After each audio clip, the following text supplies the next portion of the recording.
बिस्मिल्लाहिर्रहमानिर्रहीम। स्पीकर साहब, ये मेरे ख्याल में मेरे भाई खाकान अब्बासी साहब ने भी मेरे से पूछा और कई और लोग पूछ रहे हैं कि ये इतना बड़ा बिल आप क्यों लेके आ रहे हैं। तो मैं उनको याद दिलाना चाहता हूँ कि ये बिल जो है, ये मैं जब फाइनेंस मिनिस्टर था और मैंने जब नेगोशिएट किया था IMF में, तो उस वक्त भी उन्होंने कहा था कि वैट लगाएं। आप इनपुट आउटपुट को मैच करें। अगर आप नहीं करेंगे तो आपका जो GST या जिसको वैट कहते हैं वो नहीं पूरा होगा या वो पूरा डॉक्यूमेंट नहीं होगा। ये डॉक्यूमेंटेशन है। आज हमारे पास 18 से 20 ट्रिलियन रुपीस की रिटेल सेल्स हैं। और स्पीकर साहब, आपको मालूम है कि कितनी डॉक्यूमेंटेड है? 3.5। ये हर दफा जब ये बात होती है डॉक्यूमेंटेशन की तो वावेला शोर मच जाता है, बिकॉज सारों ने ये जो है आपस में बंदर बांट की हुई है। तो ये आपको जो मैं बता रहा हूँ 343 बिलियन जो है, उसमें से आप 280 बिलियन अगर रिफंड ही हो जाना है और उसके बाद सिर्फ जो 71 बिलियन रह जाता है, तो इसका मतलब ये टैक्स का तूफान तो नहीं है, ये कुछ और है। और क्या है? डॉक्यूमेंटेशन है। और डॉक्यूमेंटेशन से सारे भागते हैं। वो इसलिए भागते हैं कि उसके बाद सिर्फ ये नहीं है कि सेल्स टैक्स के ऊपर वो भागते हैं, वो भागते हैं कि उसके बाद उनकी इनकम जो है वो टैक्स होगी, तो वो डॉक्यूमेंट होगी। सबको मालूम होगा कि इस प्रोसेस से इन्होंने इनकम कितनी कमाई है। और वो दुनिया में किसी भी महजब जो मुल्क के बीच में ये नहीं होता। आप दो चीज़ें टैक्स करते हैं, income and consumption. Income tax हो ही नहीं रही, इसलिए नहीं हो रही कि बीच में नेट में ही नहीं आते ये लोग। सो मैं इनको सिर्फ ये जवाब देना चाह रहा था कि ये पैसे की गेम नहीं है। और दूसरा, ये क्या वावेला मचा हुआ है कि जनाब तूफान आ गया है और ये मतलब पत्नी गरीब पत्नी किधर हो गया, क्या हो जाएगा। अरे 71 अरब रुपए और उसके बीच में जो गरीब की बात कर रहे हैं, जिसमें ये डबल रोटी की बात कर रहे हैं, दूध की बात कर रहे हैं, वो जब मेरी तकरीर आएगी मैं आपको बताऊंगा वहाँ से रिमूव कर दिए हैं टैक्स। वहाँ वो जो है वो हमने निकाल दिए उधर में से। ये छोटी छोटी चीज़ें, आपके लैपटॉप्स हैं, ये जो सोलर्स हैं, ये हमने निकाल दिए हैं इसमें। तो ये चीज़ नहीं है। फिर मैं इनको बताना चाह रहा हूँ कि डॉक्यूमेंटेशन डॉक्यूमेंटेशन डॉक्यूमेंटेशन। और ये हमारी हुकूमत जो है 3 साल से है। पिछले 70 साल में क्या हुआ है? कब आपकी टैक्स टू GDP रेशो 18-19% पे गई है? कब गई है? नहीं गई। तो इसका मतलब है, आपको मालूम है सर कि जब तक आप 18 से 20% टैक्स टू GDP नहीं करेंगे, आप 6 से 8% जो है ग्रोथ नहीं दिखा सकते। सर इनको पता है ये, they know it, but they just ostriches हैं। ऑस्ट्रिचेस नहीं है सर, ये सब उसी चक्कर में है ना sir. They are in that business. So the very fact, with all humility, I want to tell them it's not about taxes, it's about documentation.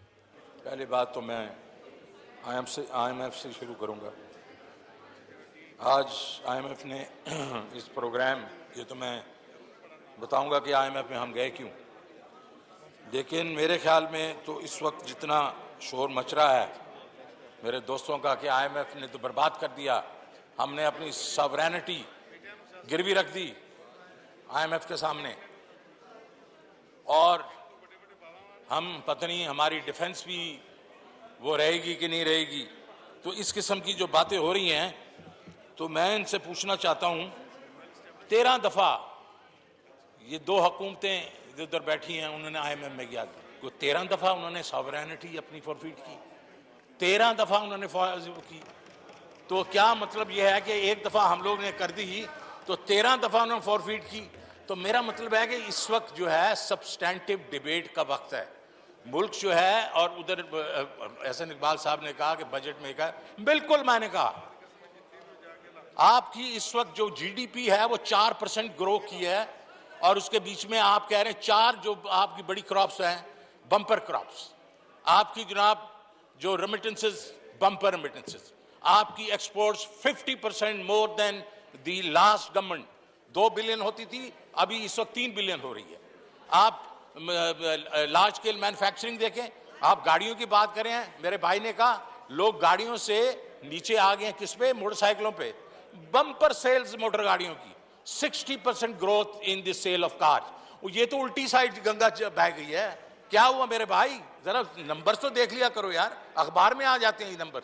तो मैं सिर्फ कहना ये चाह रहा हूं कि IMF ना करें, हम जरा चलते हैं कि हुआ क्या। हुआ ये कि इन्होंने जिस वक्त ये अपना ज़ाहिर है हुकूमतें चल रही थी, इन्होंने हुकूमतें चलाई, लेकिन जो फंडामेंटल्स है वो ठीक नहीं किए। ये तीन चीज़ें जो हैं वो हमारी हुकूमतों को ये पेश आती हैं। एक हमारा जो इंपोर्ट एक्सपोर्ट का गैप है, एक्सपोर्ट्स जो बढ़ती नहीं है। दूसरा हमारा जो है सेविंग्स का गैप है, और तीसरा प्रोडक्टिविटी का गैप है। तो ये तीनों चीज़ें जब नहीं होती तो सस्टेनेबल ग्रोथ नहीं होती। आपको फिर जो लोन्स लेके आपको ग्रोथ करनी पड़ती है, वो 4% से ऊपर जैसे आप जाते हैं तो आप एकदम आपका प्रॉब्लम आ जाता है। तो हमारे पास क्या था, 19 अरब डॉलर के करंट अकाउंट, 12 बिलियन डॉलर का आपका वो जो है कर्जे देने थे, 30 अरब रुपया देना था, 32 अरब रुपया। प्राइम मिनिस्टर गए अपने दोस्तों के पास, 32 अरब नहीं थे, so they had to go to the IMF। ये जिस IMF की गए, ये हम अपनी शौक से नहीं गए, circumstances were कि we were forced to go to IMF। now having said that, वो जिस वक्त ये बात है कि जिस वक्त क्या रेट 13.25% होना चाहिए था, नहीं होना चाहिए, मेरा अपना इसके ऊपर व्यूज हैं जो मैंने टीवी पे दिए हुए हैं, लेकिन the very fact is IMF के से कोई एस्केप नहीं था। लेकिन क्या हुआ, जैसे हम IMF के पास गए, हमारी डिमांड निकाली गई, हमारी ग्रोथ नीचे गई, और उसके बाद एक और क्राइसिस आया, और वो इस सदी का सबसे बड़ा क्राइसिस था, वो था कोविड। और कोविड को जिस तरीके से इस हुकूमत ने टैकल किया है, वो पूरी दुनिया मानती है कि इस वक्त Pakistan is number 1 in handling Covid crisis. तो वो भी किया। उसके दौरान प्राइम मिनिस्टर ने इन्वेस्टमेंट की एग्रीकल्चर में, इंडस्ट्री में, हाउसिंग में, एक्सपोर्ट्स में, और 4% ग्रोथ रेट किया। तो मेरे भाई जो कह रहे हैं, मैं जो कह रहा है मैं साथ खड़ा हूं। आज हम आपकी जो आपकी है रेवेन्यूज हैं 35% से ग्रो कर रही हैं। किस जमाने में 35% से ग्रो कर रही थी? ये दे शुड टेल मी एक साल बताएं जिसमें 35% से ग्रो कर रही थी। आपकी जो रेमिटेंसेज है वो 31 बिलियन पे जाएंगी, इस साल की आपकी एक्सपोर्ट्स हैं 31 बिलियन पे जाएंगी। So we are growing, this country is growing. सिर्फ क्या हुआ कि इसके साथ एक और क्राइसिस भी आया, और वो क्राइसिस सिर्फ हमारा नहीं है, पूरी दुनिया का है। आज जो बाइडेन ने भी टीवी पे कह रहा था कि मेरी इस मुल्क इस वक्त क्राइसिस में है, बिकॉज 30 साल सबसे ज्यादा इन्फ्लेशन वहां हो रही है।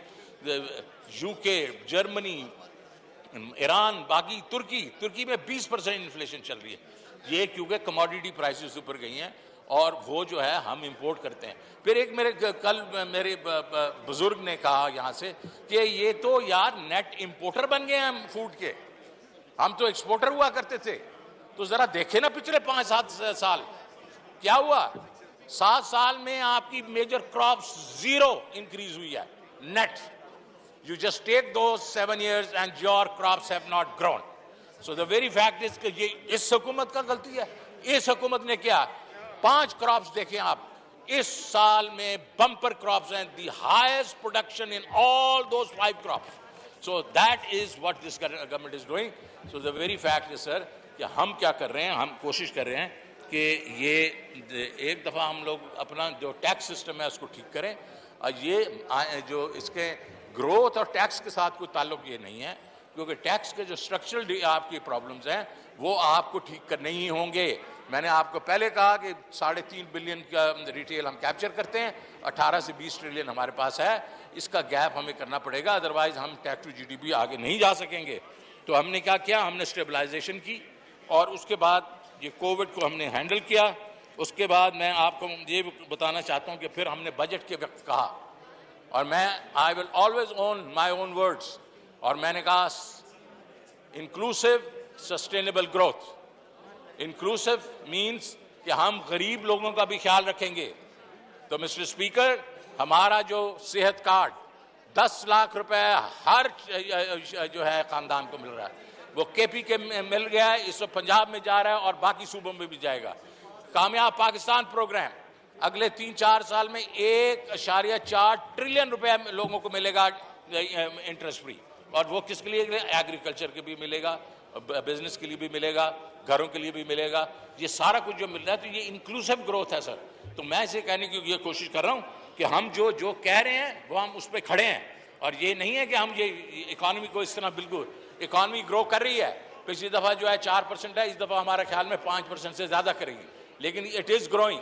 सो आई हैव टू से कि ये इस वक्त जो वावेला है वो इसलिए है कि जैसे ही ये इंटरनेशनल प्राइसेस नीचे आएंगी, इन्फ्लेशन नीचे आएगी, आपका ट्रेड डेफिसिट नीचे आएगा और ग्रोथ हमारी हो रही होगी, तो फिर तो बड़ा मुश्किल हो जाएगा मेरे ऑपोजिशन वाले भाई बहनों के कि फिर क्या करेंगे, फिर क्या जाके पब्लिक को कहेंगे कि ये क्या नालायक मतलब हुकूमत है जो 5-6% की ग्रोथ दे रही है और ये सस्टेनेबल ग्रोथ दे रही है और सबको इंक्लूसिव ग्रोथ दे रही है। तो ये मेरे ख्याल में इनका प्रॉब्लम है। और ये मैंने जो चीज़ें इन्होंने कही, चंद चीज़ें मैं अभी खुद ही कह रहे हैं, मैंने तो हम लोग तो विड्रॉ कर लिया, बेबी फूड का विड्रॉ कर लिया, लैपटॉप्स उसके ऊपर डिजिटल वाली वो उस पर विड्रॉ कर लिया हमने, वो तो खुद कर लिया विड्रॉ।